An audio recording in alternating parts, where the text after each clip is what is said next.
as far as I see it, it's a whole bunch of factors that contribute to like one giant tree. So I was getting out of the shower this morning, and it just kind of like popped into my head, and a whole bunch of stuff like that goes on because of school and how much people complain about like the workload and stuff, and it just really made me think, you know? Think about what? Like all the different things, like more specifically that people complain about, referring to like homework load and the relevance of the homework, like busy work. And it's just kind of not really eye-opening because I already like see it. My eyes are already open.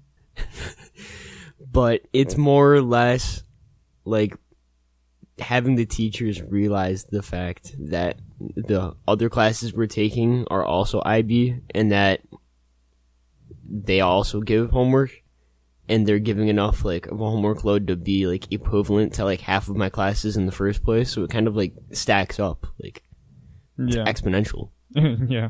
So like when teachers give a whole bunch of homework and they expect you to finish it all within the span of a couple days, and then that's already a lot of work, and then you realize that you also have homework from 4 or 5 other classes at once. So do you think that they should cut back on that homework load, or do you think it's too much work? I think homework load and busy work kind of go hand in hand, because a lot of what we do, if we keep it so that it's relevant, like if we kind of deviated away from the busy work and shifted towards the work that is more specific to that subject and is relevant, and we did just that stuff and focus on that and our education on that subject, then it would be not as big of an issue with the homework load because of how much homework would be gone. Yeah, I think the relevance of the homework to the subject is a big topic that is probably a problem in most schools around the country, I'd say, where teachers tend to give homework just for the sake of giving homework, and they don't really care if it's relevant to the subject or to the unit, is what they're teaching. And a more specific like connection that I'm sure everybody remembers from this year is having to write 75 plus sentences in, I believe it was a single night or maybe 2 nights, and a lot of it was just, well, actually all of it was busy work, and it was quite irrelevant to what we were actually doing, and that was poetry, and we had to write sentences about, I don't even remember. It wasn't poetry, it was about a novel we read. What novel but it was, but it wasn't, the sentences were connected to the novel, but they didn't have any ability to kind of increase our knowledge of it or understand the deeper aspects of the novel that we were actually studying. So I think teachers tend to do that just to, if they don't have homework for one night, they assign homework just for the sake of giving it. Yeah, just so they can, I don't know how to put this, but it'd be almost like just to feel like they're teaching us something. Like they're providing us education, and they kind of give the work, the busy work, to make themselves seem as if they're properly educating us and like contributing to our education. But a lot of the times it's just frustrating, makes people piss off, and makes them dislike the teacher even more. Yeah. Well, I was thinking it's also an aspect of the teachers having to have a high, they have to show the administration that they're teaching and that they're doing well and that their class is doing well. So maybe it's that they assign this easy, copious amounts of easy homework in order to raise the average grade of the class to make it seem like all the students are doing very well, when they could actually be assigning fewer homework assignments but more in depth or more involved. Yeah, that's absolutely true. And I think this kind of relates to like the concept of like a flipped classroom almost, because with the flipped class, you do most of your like the in-depth busy work in class, like for chemistry, and we're able to go home at night, watch a brief video and take notes on it, and that's all we have to do.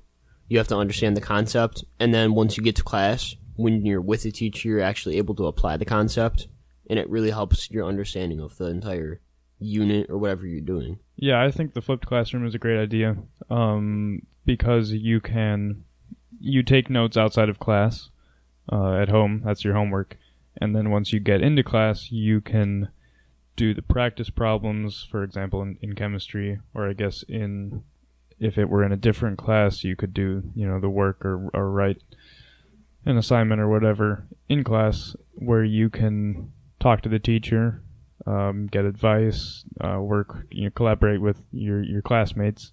Mm-hmm. And I think that's a great way to promote a greater understanding of the topic. And I think it's more effective in the math and sciences than any classes, but I think it's still applicable in the other classes as well. And as far as it goes with like IB and honors classes, I think it's more better fitted for honors students because the expectation is that you're actually going to be able to get the work done over like the previous night. And if you don't do that, then you fall behind like quite a bit because you haven't watched the video, and then all the time you spend in class doesn't mean anything because you haven't picked up the concept at all yet. Yeah, well, that brings up another one of my grievances about at least our school in particular, where if students are falling behind in an honors class and they haven't done the homework that was assigned to them, even if it's not that much homework, even if it's just a couple, pages of notes or whatever, the teachers will not stop the class, but they'll slow it down and push assignments or tests back several days in order to make sure that everyone in the class understands the topic, which creates a lot of problems for the rest of the students. Not getting through all the material in 1 year, or where we're unable to get all the material for the final exams at the end of the year. And I think that's really important because not only for the workload that we get, but also the workload for the teachers and everything that they have to teach in the given period of time. For some classes, it's really ridiculous because it's not plausible to be able to finish and get done with all the units and things that they're like prescribed to do in the allotted time. And it's not helpful to us as students whatsoever because we're either sped through the class or we're not taught all of it, and then your grades also lack because you get sped through. Yeah, well, that's also a problem with the education system in general, where teachers are given a curriculum that they're expected to work through during a certain year or over a couple years, and they have very little autonomy in how they can teach the class and what they can teach and how long they can teach each topic. And so if the teacher themselves is unable to kind of run their own classroom and they're prescribed these, a curriculum, then it can hinder the student's ability to understand all the material and get through it all. And even then it'll have like lasting ramifications once we get to college if we don't learn all the proper material. Especially, this relates to any grade level because even if you're a junior, you don't learn it all, then you're behind when you hit senior year. And if you don't learn all this stuff when you're a senior, then you're behind when you hit your first year in college. And it's all kind of like a chain. The teacher's workload affects our workload and our understanding, and then leaves a lasting impact on our future education as well, since it's not able to come across clearly and get into our heads. Right. Like the program at our school, the IB program, you take final tests at the end of your senior year, and these tests, if you score high enough, many colleges will allow you, or they'll give you credits for some of your general education requirements. For example, in math, if you score high enough on the exam, you can place out of your first year of calculus or your first semester of calculus. But with what Levi was saying, if the students don't understand all the material and they happen to get a high score on the test, which is easy. I mean, not easy, but it's not very difficult the way that teachers make it sound. They say most of the tests are fairly easy to place a high enough score so that you're actually able to get credit, but going higher than that can be difficult for some people. Well, yeah, and you can also, because it's one standardized test, so you can get lucky or guess or kind of write down some stuff that you know and get a decent score on it. And so a lot of people that I know have placed out of their first semester of math or of chemistry, and they get into their kind of, more advanced class in their first year of college, and they have no idea what's going on, and they get C's and D's or fail because they didn't properly learn the material when they were in high school. Yeah, and it's really interesting because we've been told this on many occasions, like for the history higher level test, you don't actually have to know anything to do good on it. He said, like, specifically, multiple people in multiple occasions have said that all the material that you need to get a good score on the test is given to you inside the test, and you don't need to have any prior knowledge. Right. Well, that's also a difference between kind of history and English and some of the the humanities, and then the sciences and mathematics, because at least at our school, I think in good high schools, they teach you to focus more on critical thinking and on analyzing information that's given to you instead of just memorizing, say, years of wars or whatever, or memorizing all the works of a certain author. But so it's easier to kind of get through a history class than it is to get through a calculus class, where it's required to memorize formulae and equations and things like that, where you have to know the material in order to understand it. There's no BSing it. Yeah, because for the math and the sciences, all of the stuff that you learned previously, you build off of that, and you need all of your previous and prior knowledge to be able to understand the next stuff and achieve your goals in that. And when it comes to history, it's sure some of the units connect, but a lot of it is, all right, we're studying Germany. All right, now we're studying Italy. All right, now we're studying Spain. And it just kind of, most of it is just separate from each other because of how many different important aspects there are that we need to focus on. But aside from the connections between the larger wars, like World War I and II, and the different types of unification between them, it's not much of any build up of our education compared to the other math and sciences.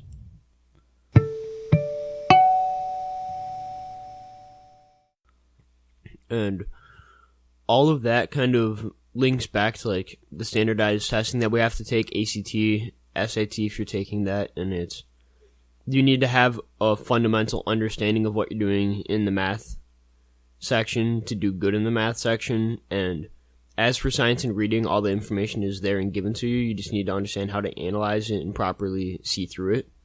And all of it kind of converges at that point to give you a good idea of how far you are in your education, I guess, because a lot of the stuff that you do in school builds up on itself, and it can kind of be displayed there. What do you mean, how far you are in your education? Not as much how far you are in your education.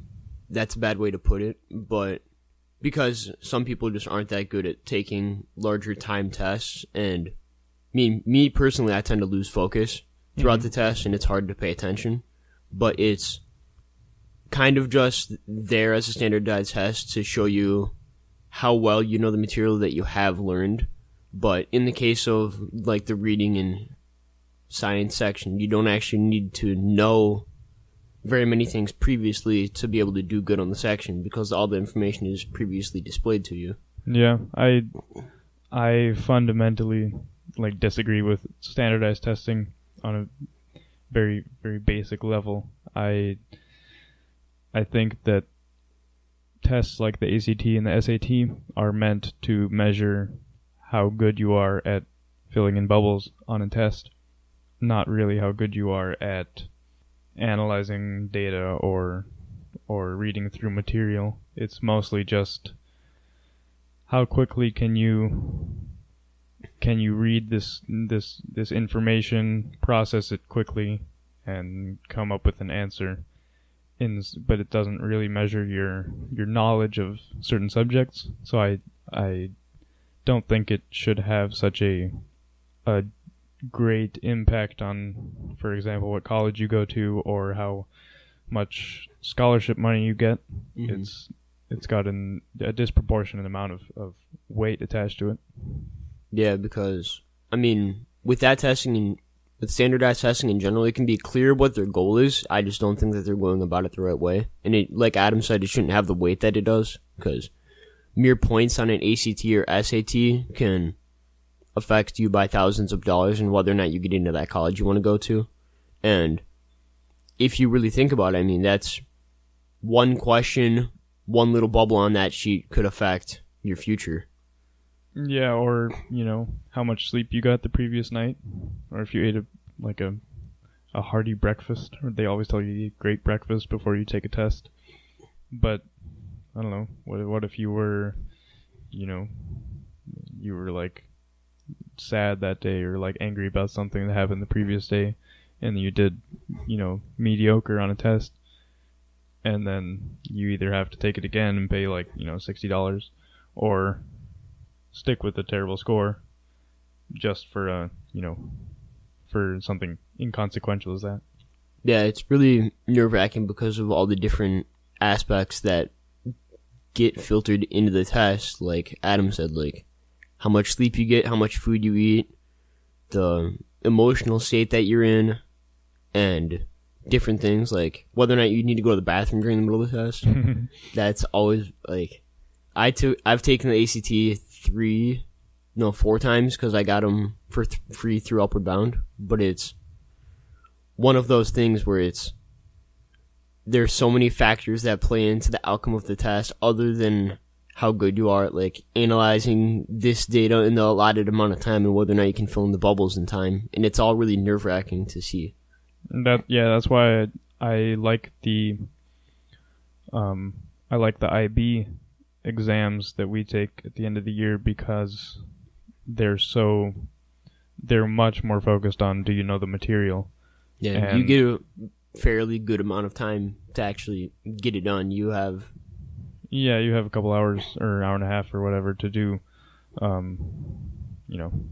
long is the math test? 10 problems or something, 15 problems? Yeah, they're just more complicated and in-depth problems that you're going to have to go through and take versus a whole bunch of simple problems in a smaller amount of time. Yeah, and they actually test your understanding of the subject, which builds on the entire previous 2 years instead of just, some random assortment of questions that don't matter. Yeah, because as for the math section on the ACT, there can be plenty of simple problems, but say you happen to forget one formula, you're going to get 2 problems wrong just because of that. It doesn't show your fundamental understanding, it's more memorization, if anything else, versus IB testing where a lot of it's you actually be able to think in depth, analyze the material, understand it, and come out with a clear, concise answer.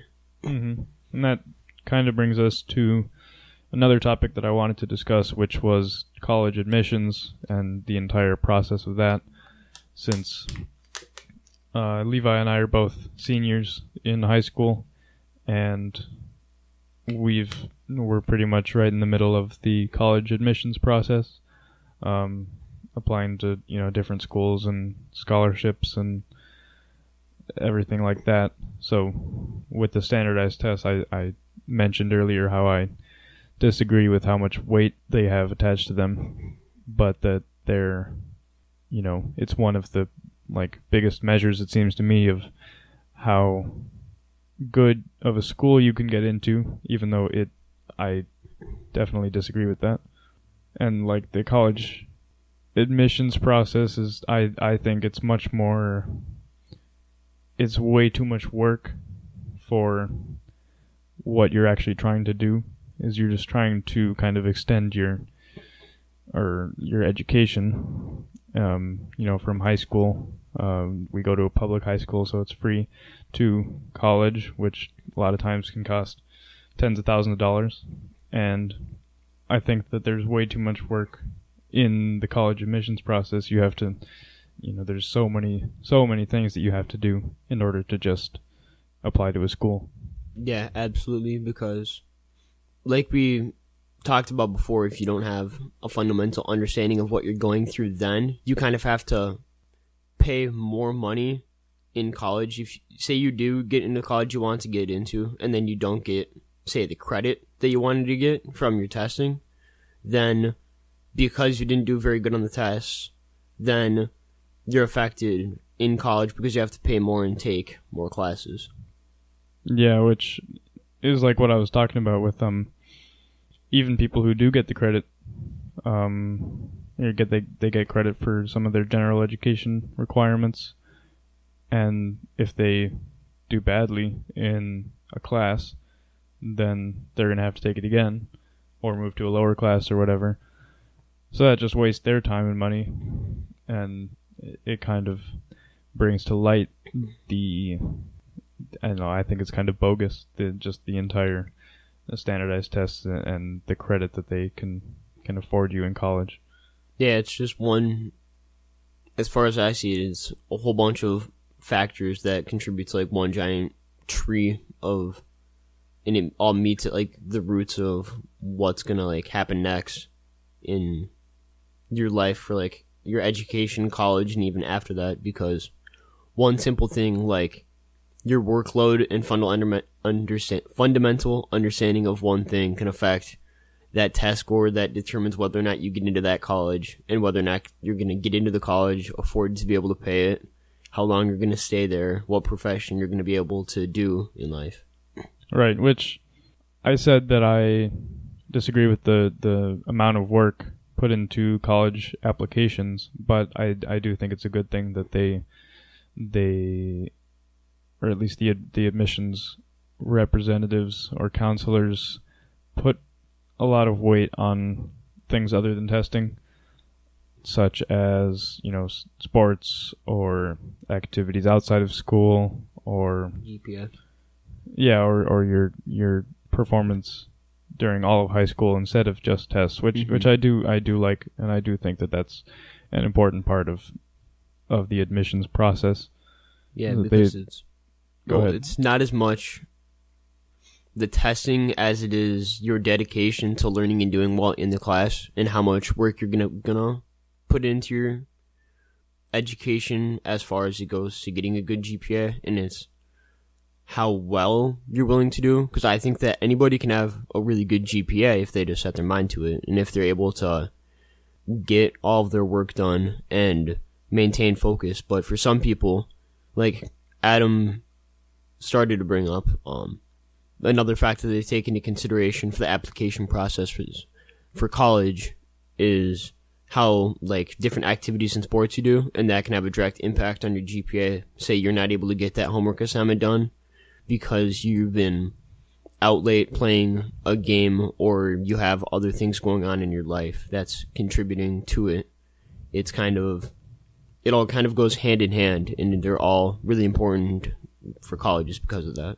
Mm-hmm. Well, that also, you kind of think if someone plays football and soccer, and then they also have a B average, does that tell you that okay, we should afford them, we should be more lenient for them because they're doing so many things at once, so we should offer them a spot? Or does it tell you, okay, they're not very good at managing their time, we should, say, they shouldn't do so many things at once, that's dumb of them, so we're not going to offer them a spot? I think that's a really interesting thing to think about with college admissions, and how the admissions counselors really go about choosing who to accept and who to deny. It's just really interesting for the simple fact of time management that some people, I think that if you're going to be doing so much, I think that you should be able to manage your time and that you should be able to get your workload done and maintain a good GPA and stay straight about everything. But I don't think there's also a part of me that says, well, doing all of the sports is, say, something that's fun for them, important to them, something that they know will look good on a college application, and maybe they're okay with their GPA faltering a little bit because of that. And sometimes you just have to sacrifice one thing for another, and I think colleges kind of understand that a lot of the time. Mm-hmm. And you kind of started to bring up something that's interesting for me to think about is, do some people participate in sports or activities which they think will look good on a college application? Do they participate in them only for college or only because it looks good, or do they truly enjoy the activity? A lot of people I know have joined several clubs or whatever in their senior year, just for the sake of kind of whatever, being more well-rounded, or whatever in their senior year. Yeah, being able to put it on the college application just to say that you did it in it. Yeah, even though they have really no stake in that activity, they don't care about it that much. Yeah, the activity is meaningless to them just for the simple fact that it will get them into the college that they want to go to and make them look better for the college application process. Mm-hmm. See, I do very little stuff outside of school. My main focus is academics. I do a couple activities, but most of the stuff I just do on my own. I don't do any sports or anything. So I'm not sure if that hurts me or if it helps me in college applications. If they say, "Oh, this kid doesn't really do much," or "Oh, this kid only does things that are important to him."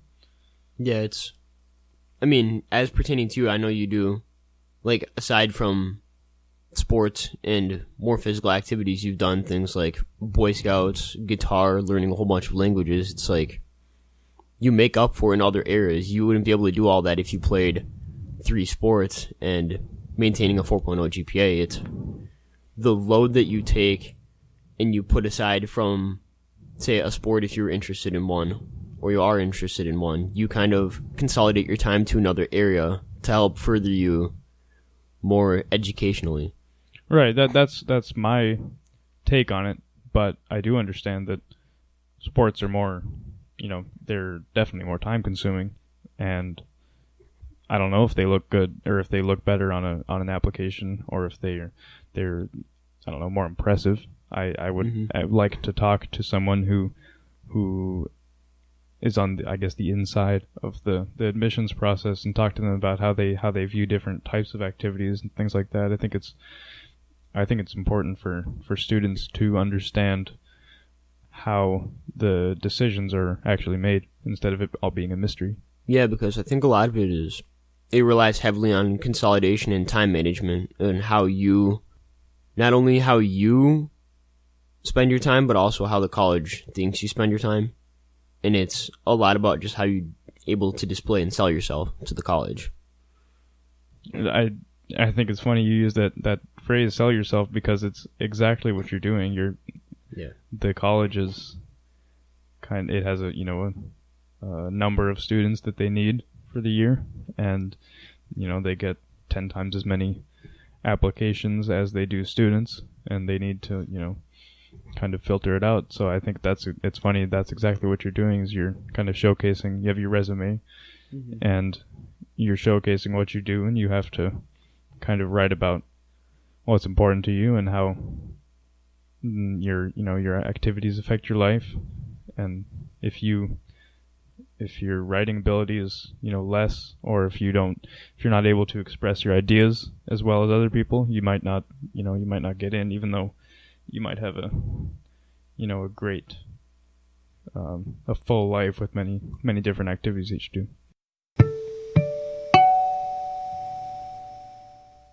So to go along with that, we need to talk about scholarships a little bit. And personally, for some of the scholarships, I think they're definitely, like, you should apply for as many as you can, but some of them just don't feel like you have a very good chance because it's like they give out one for like a couple $1,000s, and it's like throughout the state, and you just feel like you have no chance of actually getting it.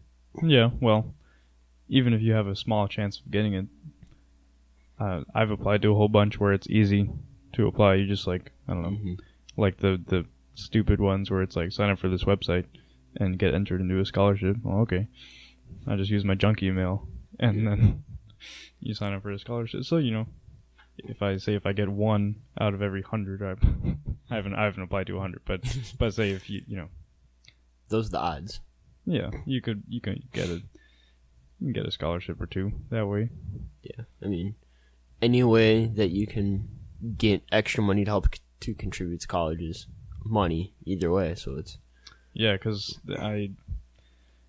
it saddens me, like the price of college and the price of tuition and housing and books and meals and everything, and it's terrible that scholarships are a necessity for anyone who, if you're in the middle class, kind of gets screwed over because they're unable to pay, and then they also make too much money to be considered for, large amounts of financial aid like poorer families are.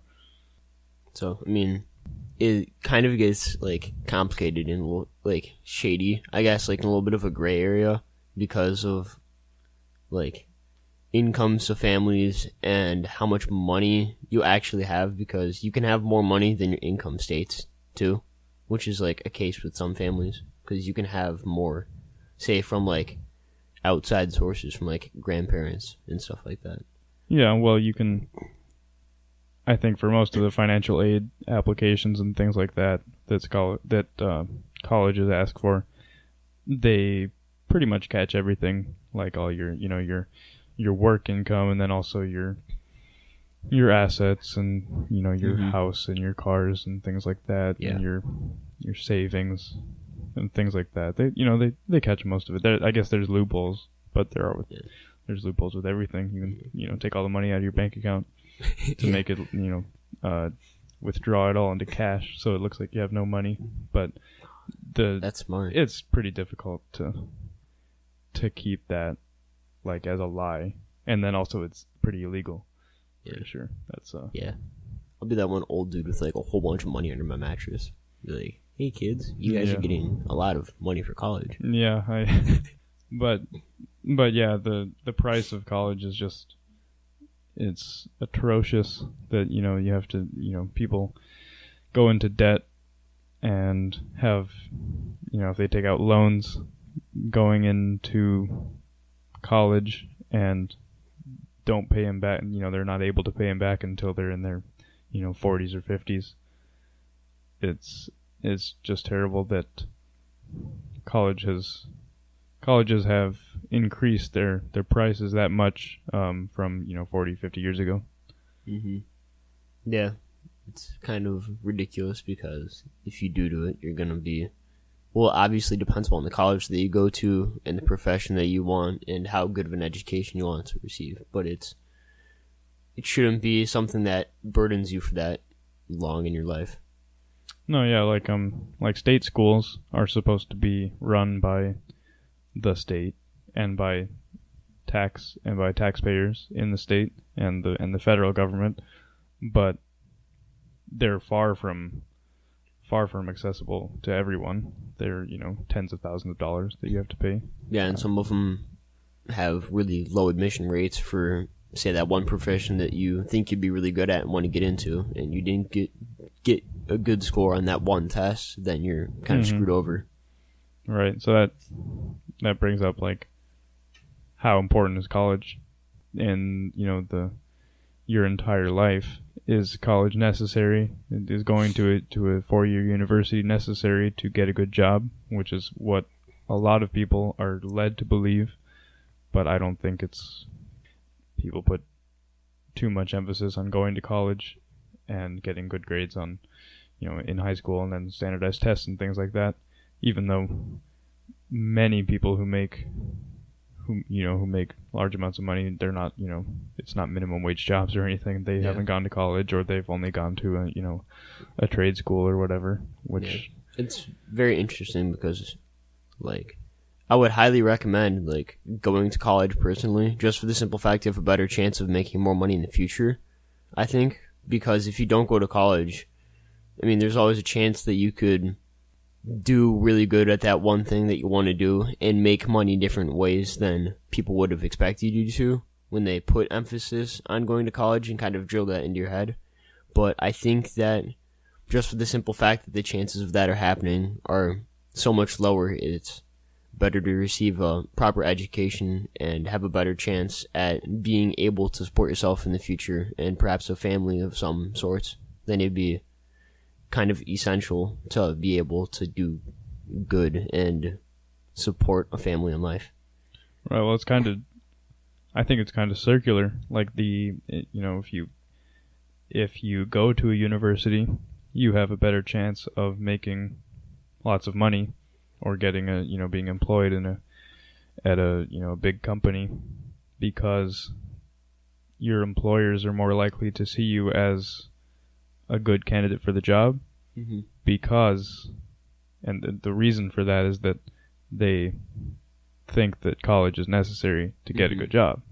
Yeah. So it's a never-ending cycle of, once that idea has entered our culture, it's impossible to stop or to kind of get it out and understand that college isn't necessary to have a good job. Well, like Adam said, it's circular. So if you don't go to college, you still have that chance of making good money, but you have less of a chance, I would say. But if you go to college and you do happen to get like a really good paying job, you still have to pay off the loans that you have on college if you have any. And then again, there's also the chance that you don't get that good paying job either way. So exactly. You could take a shaft either way. It's kind of a circle. It goes back and forth, and really it's just how you want to play it out. I'd recommend going to college, because just for the simple fact of what people believe and how they see you going to college as a reliable then person to be employed. Yeah, this is kind of making me rethink my decisions. Not really, not seriously rethink it, but it's kind of, this discussion has opened my eyes a little bit to how college really affects you later in life, and what that decision could really make for your financial situation and your satisfaction in life later on. Yeah, because you're gonna get screwed over either way. It's just which way do you want to be like screwed over less? It's like, you'll get yourself figured out at one point, but it's like, which way's the better way to go? Like, which one's going to result in less of hating yourself later?